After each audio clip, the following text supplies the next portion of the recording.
Welcome, everybody, to Dead Talk Live. And tonight we are joined by a very special guest, Daniel Sunjata, who plays Charlie in Netflix's Echoes, which was like the #1 show for many, many weeks. Daniel, thank you so much for being our guest today. How are you doing? I'm doing great. How are you today, brother? I'm great. I'm excited to talk to you. But I got to tell you, I became a big fan of yours back on your days on Manifest, which wasn't that long ago. But Well, I mean, we're going back a few years that I shot it anyway. I don't know how yeah, long. yeah. And Thank you. I fell in love with your character there. And Charlie was just fascinating on Echoes. And for those of you that don't know, Echoes is now streaming on Netflix. If you have not watched it, it's a highly recommended show. It's going to keep you on Please the edge of watch. your seats. And it's going to keep you guessing the whole way and to have you scratching your head trying to figure out what's going on. Mm, So let's get started with Charlie, the character. yeah. Viewers like myself, as the show progresses, really start to wonder what Charlie's motivations are. Now, in regards to that, how do you view Charlie in regards to his motivations? Yeah, his motivations are good. And I don't really think, I guess an argument could be made that there might be one or two characters whose motivations are exceptionally, Yeah. well, yeah, questionable. And I don't want to give spoilers out because it sounds like maybe a lot of your viewers haven't seen the show. But Well, yeah, I mean, like, can I just speak freely? Well, it's been out for a while, and a It's been lot. out for This a is this while. was a Yeah. #1 show, so we can Yeah. sort of Okay. dive into spoilers a Let's little dive in. bit. Yeah, Yeah. I think Charlie's motivations are definitely good. He is a bit of an odd bird because he's a psychotherapist. He's a clinician. He studies people, works with people with aberrant psychological conditions, exhibiting aberrant behavior. He does this for a living. And I think that he is shocked to find an example of that so close to home. And when when Lenny and Gina start switching between husbands, acting as if they think they've got us fooled. Well, they have Matt Bomer's character fooled. They have Jack fooled, hmm but Charlie's known the entire time. You're talking about somebody who literally it is his job to pay attention to detail. hmm And I think he just like when he saw that, wow, they're actually fully committed to this. They're going all the way. yeah, It hasn't been a day. It hasn't been a week and then like, haha, got you. No, it's like for a year at a time, like crazy. And I think that he just found it so interesting. But then he's also emotionally, he's attached to them both. And he definitely loves Gina, his wife. I think it got to a point where there was just no going back. And he just sat back and just kind of watched it all happen. Now, You know? going to Charlie's ethical behavior as a therapist. Now, Yeah. Gina was your patient, and Yeah. you ended up marrying her. Yeah. Uh, that sort of speaks to Charlie's ethical boundaries. What are your thoughts on that? Well, I hadn't ever really thought about that in particular. I mean, I guess I had, but not like, what does it say about Charlie? Yeah, I mean, I wonder when I never decided for myself. I'm talking about Daniel, the actor. When was the point in terms of the backstory? Like, was he sexually attracted to her while they were, while he was her therapist? Did that happen afterwards? I always assumed that it happened afterwards, that there was absolutely no crossing of the boundary like during after therapy ended. after therapy ended. I think is when they probably went on their first date. Okay. But, you know, it's interesting, John. They say like some of the best detectives could have been great criminals. Yeah. You know what I mean? Yeah. I think that to be a really good, it might be true that really good psychotherapists, like dealing with aberrants, they might be well acquainted with it, not because they themselves, but that they have the propensity and the capacity to do some dark shit. Yeah. Am I allowed to say Oh, shit? yeah. You're allowed to say whatever you want. Okay, yeah. They have the capacity for dark shit. They can understand it. They can cognize it. They can philosophize about it and treat it. And so I think that there's something about it that they obviously kind of find attractive. I think maybe Exactly. it was kind of drawn to the weirdness of this situation. Now, the reveal to us that Charlie has known about this for a while is Yeah, when Lenny Gina go snooping into your private office at home, and they discover your journals. And in your journals, the part that we get to see is how you explain them separately in bed, sexually. Now, when it came to the whole twist in your character of knowing all along, when you first read that, when you first heard about it, what did you think? You're like, oh man, damn, this is exciting. What were your thoughts? I thought, wow, what a crazy twist. And then, so what does that mean? That means that he knows not only that they've been switching, but he knows that I believe Matt's character's name is Jack, that Jack is sleeping with Gina as well. So it's an open-eyed couple swapping thing when it comes to, it's eyes wide open for Charlie. Yeah. He lets it go. And is it okay? Is it like a good thing? What can we Charlie's intentions are good, but there's a lot of people with good intentions that do really fucked up things. Exactly. And the fact that he didn't put a stop to it, didn't call it out, didn't say no, is it's certainly questionable, but it makes him an interesting character. Who would want to just play good people? Exactly. And we get into this profession to play horrifically weird individuals. And Charlie's main line is, I never judged. Okay? That's what he says repeatedly, is I never judged.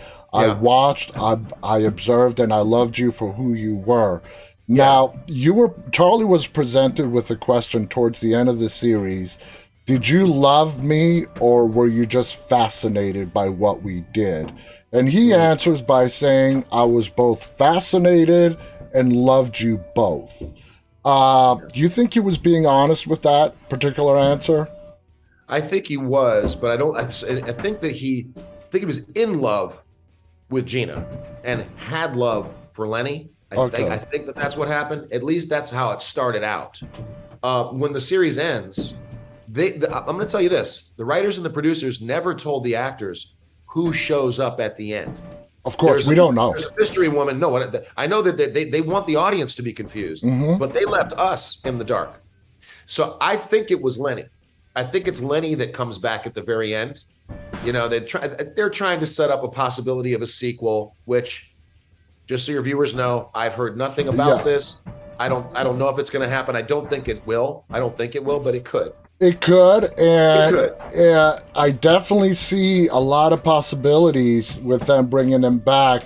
And you say you think it's Lenny. I would have to agree, because out of the two sisters, Lenny and Gina, we find out that Lenny is the sort of sociopath.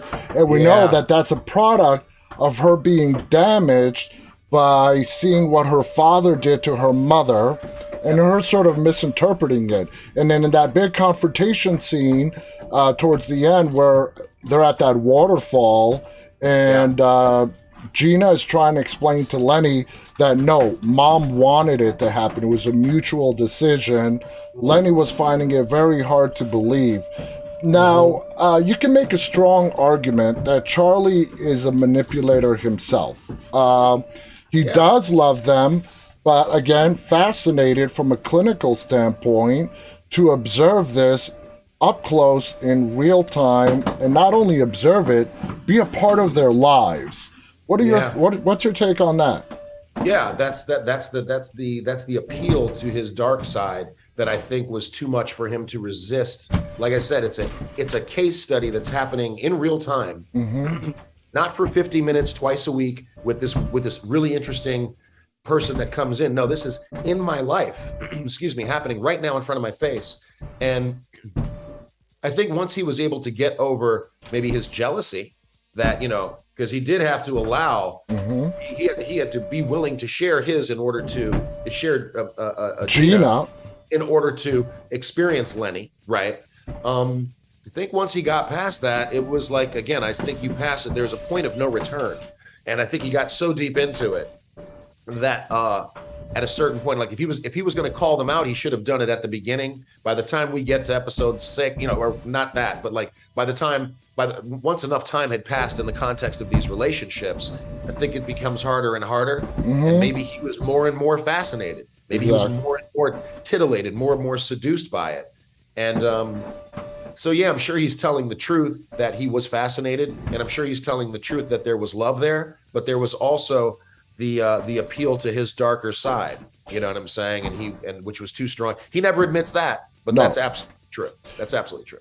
Now, what we are shown is that Charlie doesn't know when the switch happened. So when Gina goes to Virginia to see what's happened with her missing sister, and you discover the maps of Lake Tahoe, and it's really, you're confused as to what her actual plans are.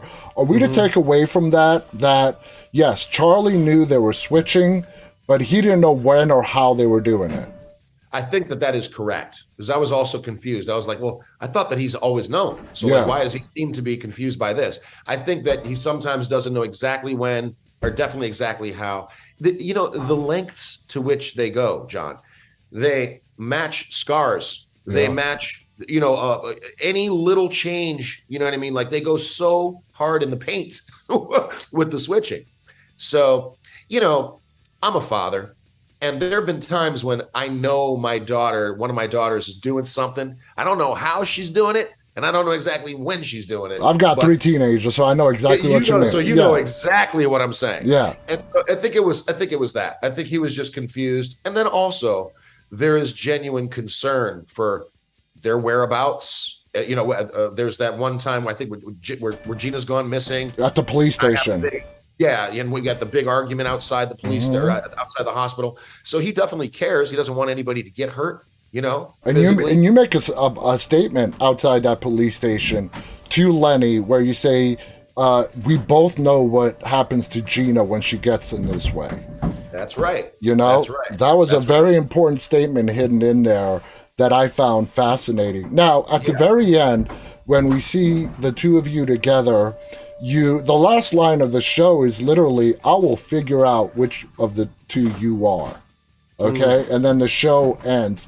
Now that the secrets have been revealed, and for a potential sequel that it may continue, what do you think Charlie's approach, now that everything's out in the open, what would you think he would do? Not knowing, I mean, what do you think how does he handle this new situation now? Wow, you know what, John?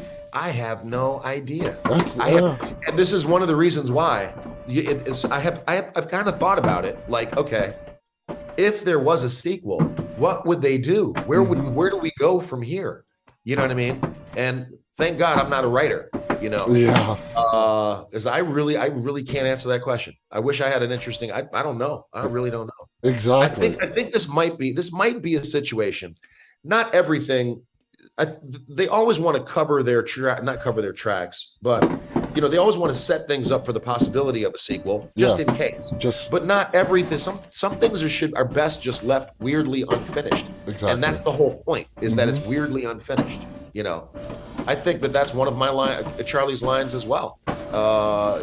Big emotional scene that happens in the hotel room, and he says something about it was just left unfinished. Yeah. I think it's okay for the show to not have a sequel. I agree. I agree. If you guys want to do that, call me up. I'll be there. Do you think there are lines in the sand that Charlie will not cross? Or is he so obsessed with their lifestyle, what they've done, that may really obscure his judgment? I think that, his judgment, obviously, yes, could be obscured. When you say lines that don't cross, in what way? Like, what do you mean by that? Continue more down a darker path. I mean, we saw him keep the secret, observe, fascinated, love them both. Yeah. But we know that Lenny has become sort of a sociopath. She's capable of murder. We know that. So sort of more like be manipulated by Lenny. If Charlie can be manipulated, he is very smart, and possibly fall into her traps, into doing stuff that he never thought he would be able to do. Yeah, I don't think that Charlie. I think that there are definite lines in the sand that Charlie would not cross, no matter how much he might love either of them.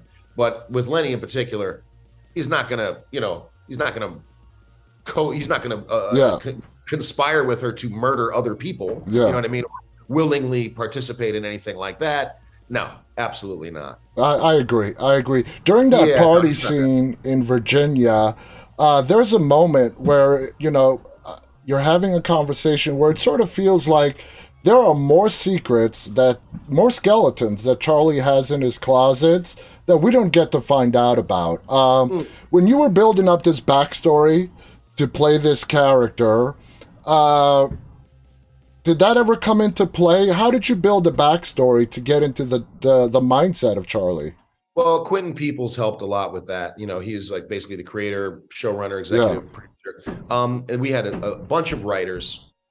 And they helped a lot with that. Also, though, we didn't have a tremendous amount. I did not have a tremendous, from the time that I got the offer to the time when I had to show up and start shooting, there's a very small window. Yeah. Normally you would have, if you had more preparation time, you could get into your journaling as the character and doing all kinds of stuff to try to like build a backstory for your character to make it as real as possible. By the way, these are for you and your audience. These are often things that you can't really play on screen. It undergirds and supports your portrayal of the character. Yeah. But sometimes backstory, like what are his other secrets? What was his past? That kind of thing. They didn't give me a lot of that. I had to take Charlie mostly off of the page, and because the story was so weird, I was mostly focused on what was on the page. John, I didn't even know the first time I read the scripts. I didn't know when it was Lenny, when it was Gina, when it was Lenny as Gina, and when it was Gina as Lenny. I had no idea. So you were like us. And I was calling them, and I calling the producer. They're like, Daniel, it's not you. Everybody's having this problem. We're going to have to track this with like color-coded Post-it notes throughout 7 scripts. So that was the main homework assignment. I don't know what Charlie's other secrets might be, but now your scenes primarily are opposite of Michelle Monaghan, great actress. She had to play Gina, Lenny. What was it like working with Michelle as she transformed from Lenny to Gina? Tell us about that. Yeah, it was a masterclass, really, because I've never had to do that. That's a degree of difficulty. I can tell you, as somebody who knows how we actors make the donuts, that is a solid 9 out of 10 in terms of hard to do. Yeah. So she had to do every scene with that where Lenny, where Gina, Lenny and Gina, where Lenny and Gina were in the same scene. Michelle has to shoot those scenes twice. She has to play Gina, then she with a body double as Lenny, then she has to play Lenny with a body double as Gina in front of a green screen, but as if she's acting with herself. And it's crazy how they cut that together, and you would never know. You would literally think that there's 2 Daniels sitting here. You know what I mean? Exactly. It is the weirdest thing. So watching her do that was amazing. She was also very generous. She worked horrifically long hours. She would be there first and leave last, and I mean week after week after week. I did not envy that at all. And I was also very gratified to work with Matt Bomer. He's super talented. I mean, his performance in The Normal Heart to this day, I think, is one of the best things I've ever seen. Yes. And we were both, we've known each other for years because we were both on the USA Network. He was obviously, it's not Suits. It's White Collar. Yeah. And I was on Graceland. Both shows created by Jeff Easton. So I've had a long relationship with Matt. So getting to work with him was great. He's a nice guy, but unfortunately, he's not very good looking. That's a joke.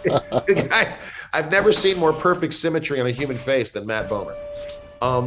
It was a great experience, John. And Michelle was just a dream. She was fantastic. Now, Charlie has money.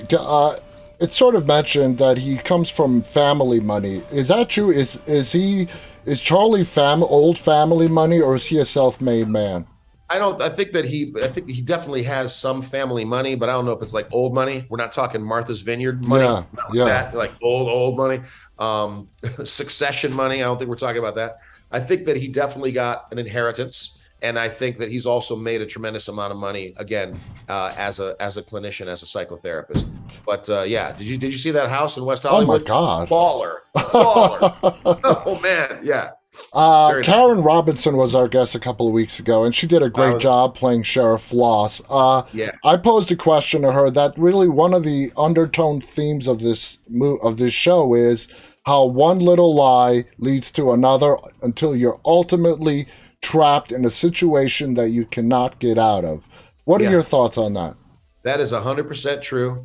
And I think I learned that lesson as a younger man painfully. Yeah, Just, through many different situations. You try, even when your intentions are good, and it's this little white lie, you yeah. know what I mean?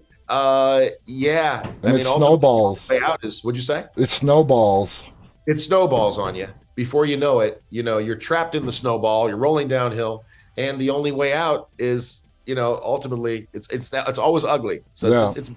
it's best to try to be honest as we can. Unless your girlfriend asks you if she looks fat in those jeans. Oh God, yeah. Totally lie. Then you should lie. Absolutely. Absolutely. There are the rules of Don't know that. marriage that every man knows. Daniel, I want to thank you so much. Your Thank you. portrayal of Charlie in Echoes was absolutely brilliant. Thank you. You brought such life to this character in ways that I cannot even describe. The whole cast was brilliant, and all of you did a fantastic job. What was your greatest takeaway from doing this series? Man, my greatest takeaway. Um, I don't know, John. It was like there. I mean, it was. This sounds so superficial, but in terms of an accomplishment, like first of all, I've always wanted to work on Netflix. Yeah. I've always wanted to do a limited series. It was a straight offer, which I was shocked when my people called me, and I was like, I don't even have to audition. They're like, no, they just want you. I was like, yeah, Wow. yeah. And the fact that we didn't know how well the show would perform, I was hoping that we would get into the top 10, but the fact that we held down the #1 spot for about 2.5 weeks, Exactly. that was amazing. So that was fantastic. Getting to work with the people that you've already mentioned, most especially Michelle, that was, and I learned so much from watching her. Um, and then the opportunity to play such an interesting, weird, kind of corrupted but well-meaning dude in the form of Charlie Yeah. Davenport. It's just all of that. There was no one particular thing. That's But I want to leave you with this, John. You have given me the most thoughtful interview that I've had in this entire process. And when I say this wow. process, I don't mean today. I'm talking over the course of the last 6 to 8 months where we've been doing any kind of Yeah. press for the show. The questions that you asked, look, I had to remember. I was like, well, he knows more about the show than I do. Like, you're Thank you. super prepared, man. You are a very consummate professional. You're Thank you, very good at what you Daniel. do. That is Yeah, such a huge compliment, and it yeah, means yeah, so yeah. much to me. You are Yep. amazing. I want to thank our guest, Daniel Sunjata. Again, guys, the show is called Echoes. It's a 7-part limited series available now on Netflix. If you haven't already seen it, check it out. As soon as you watch it, you'll end up binge watching it straight through. It's amazing. I want to thank Daniel. I want to thank our viewers, those who are tuning in live and those who will watch later on. On behalf of Daniel and myself, stay safe. And until next time, stay walking. Bye, everybody. Peace and love.